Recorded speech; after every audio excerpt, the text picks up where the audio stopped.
O país voltou a debater esse problema dos custos de transporte, do custo do óleo diesel e das pressões que isso pode ocasionar tanto do ponto de vista de inflação ou do descontentamento de uma categoria em relação à lucratividade do setor.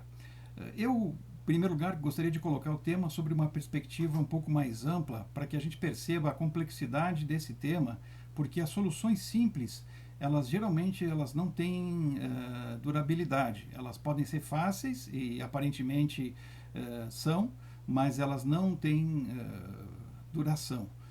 Em primeiro lugar, a composição do diesel ela não é uma composição unitária. Né? Metade do valor do diesel é o custo da Petrobras, 16% é o custo da revenda, 14% é o valor do biodiesel, que é adicionado, 14% é o ICM e 9% são os tributos federais, a CID, o PIS, PASEP e o COFINS.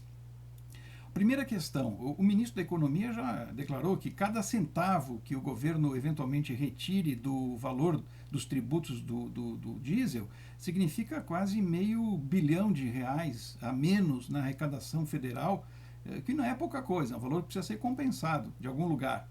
A Petrobras, por sua vez, já disse que a produção e a comercialização de derivados do petróleo, e a gente vê isso porque os aumentos da gasolina, do gás e do próprio diesel vêm acontecendo sistematicamente há um bom tempo, são atrelados ao mercado internacional, à variação do dólar, eles oscilam, o próprio valor internacional do petróleo. E isso é um componente externo que só adiciona problemas para esse contexto.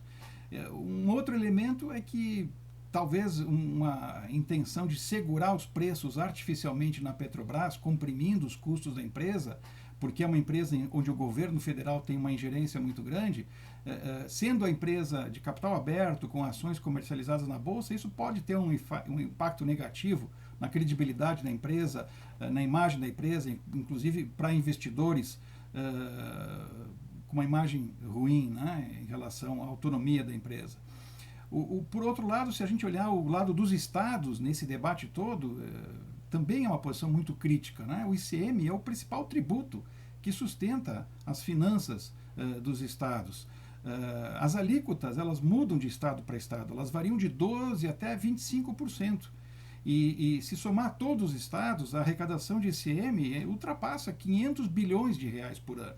É um valor significativo. Né? Em alguns estados, o percentual de ICM arrecadado com combustíveis, aí todos os combustíveis, chega até 17% da arrecadação estadual. É um valor muito importante. Então, é difícil mexer com isso sem que haja muitos ajustes, muitas negociações. Isso não acontece da noite para o dia. E se a gente olhar a perspectiva sob o ponto de vista mais estratégico, mais estrutural, pensando no desenvolvimento do país, a gente percebe facilmente que 65% das cargas no Brasil são transportadas pelo modal rodoviário. E que o peso do item transporte, segundo o IBGE, no IPCA, que é um dos principais índices que calcula a inflação, ele chega a ser hoje superior ao grupo de bebidas e alimentos, beirando 19%, 20%. Então a gente vê que esse problema ele não se resume só a uma decisão administrativa, à vontade política de A, B ou C. Ele é um problema que envolve muitas variáveis, algumas de difícil mensuração e a projeção de cenários que não são tão certos assim.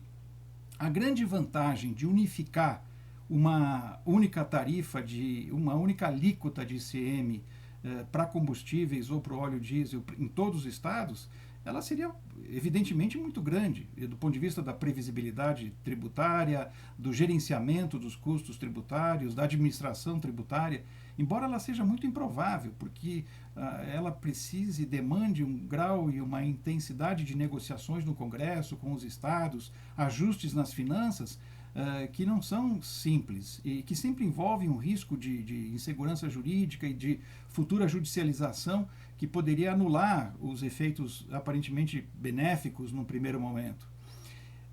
E também a unificação nas refinarias poderia facilitar a fiscalização.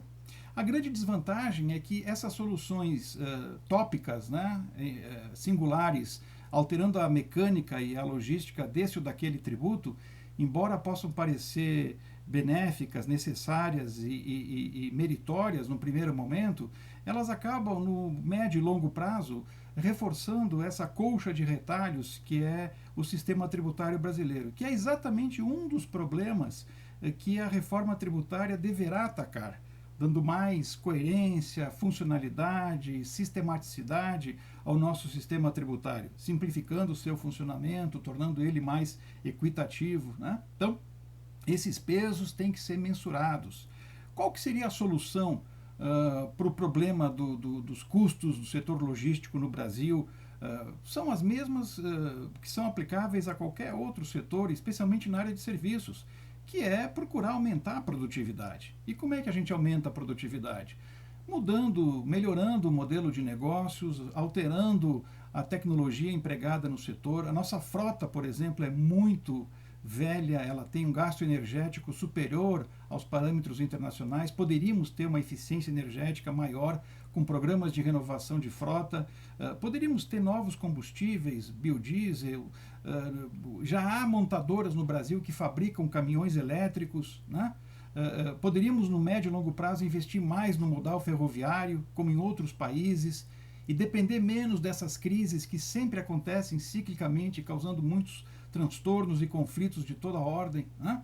Então, essa questão tem que ser colocada nesses termos e nesse debate. Agora, essas soluções de aumento da produtividade, elas não acontecem da noite para o dia. Elas dependem de uma visão mais complexa do problema, dependem de planejamento, de um intenso processo de coordenação dentro do governo e com o setor privado.